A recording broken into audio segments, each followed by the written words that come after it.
Ce que j'aime bien dans le tatouage, c'est que c'est vraiment un art qui va concerner la personne qui va posséder le tatouage. Et finalement, une fois que toi tu l'as fait, ça se promène tout seul, sa vie. C'est ça qui est beau.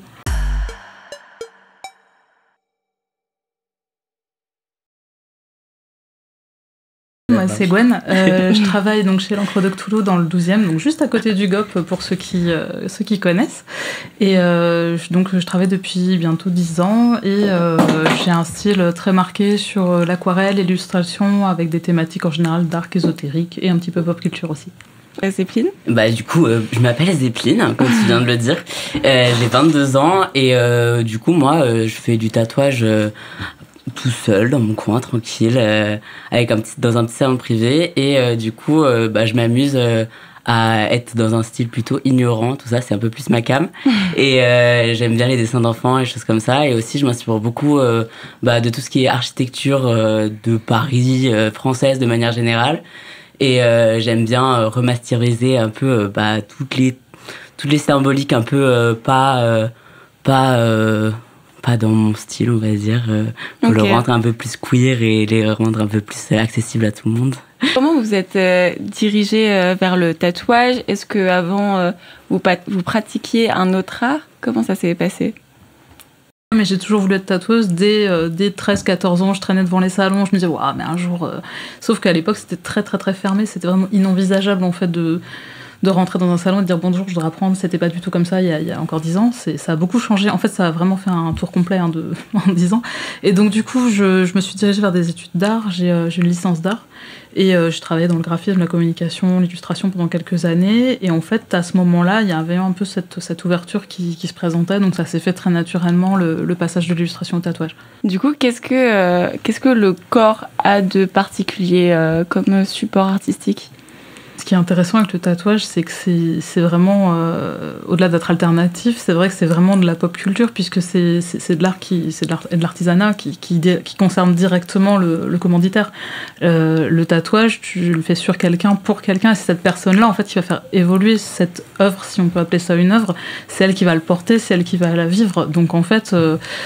ce que j'aime bien dans le tatouage, c'est que c'est vraiment un art qui va concerner la personne qui va posséder le tatouage. Et finalement, une fois que toi tu l'as fait, ça se promène tout seul, sa vie. C'est ça qui est beau. Partout, je dessinais sur tout le monde, même sans consentement, j'y allais direct, le visage, pas de souci. Non, je rigole, mais en vrai, ça a toujours été un peu dans... En fait, avant, je pensais vraiment pas que ça allait être quelque chose qui allait pouvoir être mon premier métier. Je me suis toujours dit que malheureusement, comme beaucoup de métiers d'art, je vais pas pouvoir en vivre. Et du coup, je vais forcément devoir passer par des métiers alimentaires et tout avant de me mettre à ça. Et en fait, ça a été le cas pendant un bon moment. Et je me suis dit, allez, j'en ai marre, j'ai envie de faire que ça. Et donc, je me suis mis à faire que ça depuis 3-4 ans là. Où vraiment, c'est mon taf. Et du coup, c'est un peu été naturel en fait, je pense. Ok. Une vocation un peu. Une vocation. Pour tous les deux. Dans le tatouage, moi, c'est un milieu que je connais pas énormément, mais je sais qu'il y a plusieurs possibilités de projets. Vous pouvez faire des planches de flash. Il y a des gens qui arrivent avec déjà un projet très très défini, et il y a ceux aussi qui arrivent avec seulement des idées abstraites ou même pas d'idées du tout. Du coup, vous, quels sont les projets que vous préférez en tant qu'artiste? Du coup, qu'est-ce que vous aimez le plus faire? Moi perso, un truc que vraiment j'adore faire, c'est quand justement quelqu'un arrive sans trop d'idées, mais qui sait qu'il veut un tatouage, et il sait à peu près l'endroit, et il sait à peu près qu'il a envie que ça vienne de ma patte, on va dire, parce qu'il a vu mon travail et qu'il sait que ça lui plaît dans tous les cas, et qu'on me dit je veux un truc abstrait, tu fais ce que tu veux de là à là. Et là, même la personne en elle-même, je lui fais des petits tracés juste histoire qu'elle s'imagine. Mais au final, pour tous les deux, c'est une surprise, ce qu'il va y avoir au final. Et moi, c'est ça que je préfère, c'est avoir moi-même la surprise du final et de me dire, en fait, la personne, elle va garder ça toute sa vie déjà. C'est un truc de ouf qu'elle m'ait fait confiance comme ça. La confiance que peut avoir une inconnue, enfin, une ou un inconnu envers moi, je trouve ça, c'est un des plus beaux cadeaux pour moi. Ça va avoir cette confiance complète. C'est une super réponse. Moi, je fais pas de tatouage abstrait, mais j'adore l'idée. Ouais. Et en fait, moi, j'aime bien certaines thématiques. Et je crois qu'effectivement, il n'y a rien de plus agréable qu'un client qui vient te voir en disant « je viens te voir parce que j'aime ton style ».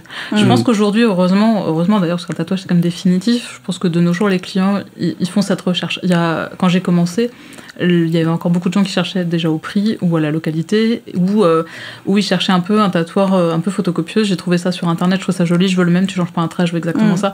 Et c'est un peu dommage. Après, si vraiment ils y tiennent, faut voir avec le propriétaire de l'image. Mais il y a rien de plus agréable qu'un client qui vient en disant « je viens de te voir toi et j'ai envie de te laisser une liberté dans ta création ». Ça, c'est sûr que forcément, c'est hyper précieux. Votre vision du tatouage en général, puisque par exemple on sait que le tatouage était à l'origine un signe d'appartenance à un groupe social, un groupe politique. Est-ce que pour vous cette dimension-là, elle existe toujours? Ouais. Hello. Ouais, grave. Moi je trouve que ça existe toujours. C'est pas tant les gens qui ont des tatouages, c'est plus quel genre de tatouage ont les gens. Je trouve qu'on peut souvent voir des similitudes selon les communautés, les choix, les goûts, les inspirations de manière générale. Chacun a son style et je trouve qu'il y a toujours un peu ça. Ok. Et toi, Gwen, t'en penses quoi? À la base, le tatouage, on ne connaît pas forcément la signification première, parce que les premiers humains qu'on a retrouvés avec des tatouages, en fait, on ne sait pas quel était le but. Il y a de plus en plus d'archéologues qui pensent que c'était peut-être à but soit religieux, soit curatif. Ils pensaient peut-être que c'était une sorte d'acupuncture, mais en fait, on ne sait pas trop. Voilà, bon, ça, c'est la parenthèse. Aujourd'hui, je pense que... Alors, en fait, le truc, c'est qu'il y a des styles de tatouage qui s'apparentent à certaines communautés. Seulement, le problème, c'est que les modes et les gens changent et que les tatouages restent. Et donc, par exemple, quand on voit le tatouage old school, vous savez, avec des gros tracés, ce qu'on appelait beaucoup les tatouages de marins, justement, avant, c'était très, très, très significatif des marins. Puis, pendant les années 90, c'est devenu un tatouage de skater. Et puis après, c'est devenu un tatouage un peu de hipster parce qu'on a redécouvert ces styles un peu traditionnels. Et du coup, quelqu'un des années 2000 se dirait un tatouage old school, c'est un tatouage de vieux, franchement, ça m'intéresse pas du tout. Alors que quelqu'un des années 2020 peut-être te dire, mais attends, c'est la pointe, c'est vraiment le truc. Et d'ailleurs, si je peux faire une petite digression rapide, c'est assez bizarre parce qu'en fait, justement, le tatouage reste. Et du coup, les modes continuent à évoluer et on peut avoir du coup une image d'un style et d'une appartenance à un groupe de personnes et qui en fait était pas du tout celui de base. Le meilleur exemple que j'ai, c'est le tatouage un peu réaliste, façon un peu biblique, des nuages, des anges, des saints, etc. C'est quelque chose qui est déjà techniquement très difficile à faire et c'est très beau quand c'est bien fait. Et sauf qu'il y a une personne assez connue qui s'est fait ce genre de tatouage, c'est David Beckham. Mais David Beckham est footballeur.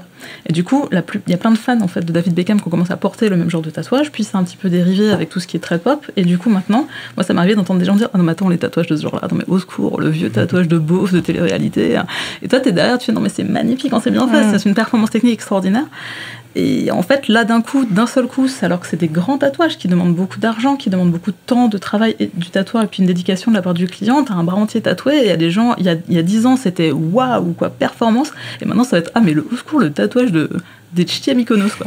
Donc, bon, faut juste attendre que ça passe. Mais du coup, c'est vrai que les appartenances, je pense que c'est quelque chose qui est très complexe, en fait, à déterminer. Ouais. Je pense qu'en fait, ce qui est un peu étrange, c'est que le tatouage, c'est immortel une fois que c'est posé. Et en fait, malgré ça, il y a quand même des boucles qui se font. Et par exemple, tu vois, donc moi, quand j'étais intéressée par le tatouage dans les années 90, il y avait cette mode du tribal à pointe, où il y avait, qui du coup, après, un peu tombé en désuétude, puisque du coup, c'était de passer de mode, et c'est devenu ce tatouage aussi de beauf ou de machin, ça c'est vu comme vulgaire.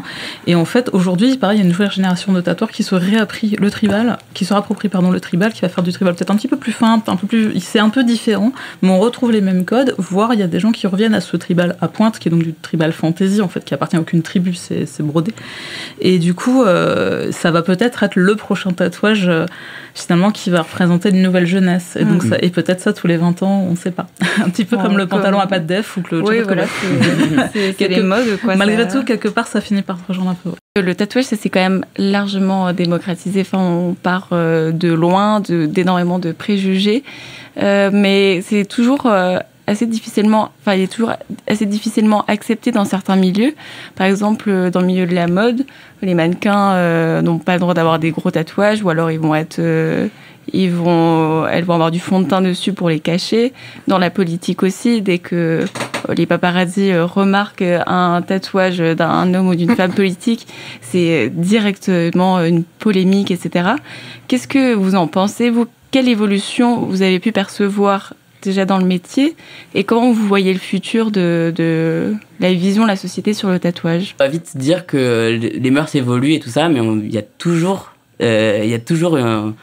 on est toujours, comment dire, on est toujours marginalisé en fait. Ouais. De manière générale, si t'as un tatouage, alors aussi ça dépend du type de tatouage.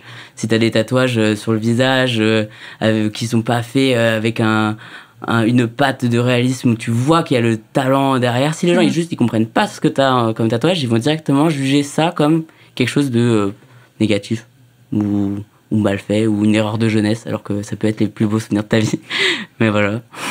Ok. Et Gwen, du coup, qu'est-ce que tu en penses, ou même comment tu vois l'évolution L'évolution, elle est quand même, effectivement, elle est quand même énorme, puisque quand moi j'ai commencé, ça peut paraître, vraiment en moins de 10 ans, il y a vraiment une acceptabilité d'avoir des très gros tatouages, d'avoir les 2 bras intégralement tatoués. C'est vrai que les parties ultra visibles, les mains, les phalanges, le visage, le cou, ça reste encore un peu compliqué dans beaucoup de milieux. Mais aujourd'hui, on sait, je crois que c'est quoi les chiffres? Je crois qu'il y a 10% de la population française qui est tatouée. Oui, je crois que c'est ça. Il y a aux États-Unis 25%. Je crois qu'on arrive vraiment à ce moment où effectivement il faut arriver à un peu des extrêmes, que les personnes se sentent un peu agressées visuellement, mais presque comme elles se sentiraient agressées visuellement par un maquillage hyper outrancier. En fait, on est vraiment en train d'arriver à quelque chose de plus soft, c'est-à-dire qu'il faut vraiment que la personne ait l'impression que c'est quasiment une provocation, alors que sur un certain naturel, ça commence à se détendre quand même énormément, ça a quand même beaucoup changé. Mais en fait, on est un petit peu sur une bascule. Ça, c'est en train de changer de façon très positive. Et heureusement, de toute façon, discriminer sur le tatouage, c'est illégal, hein, comme toutes les autres discriminations.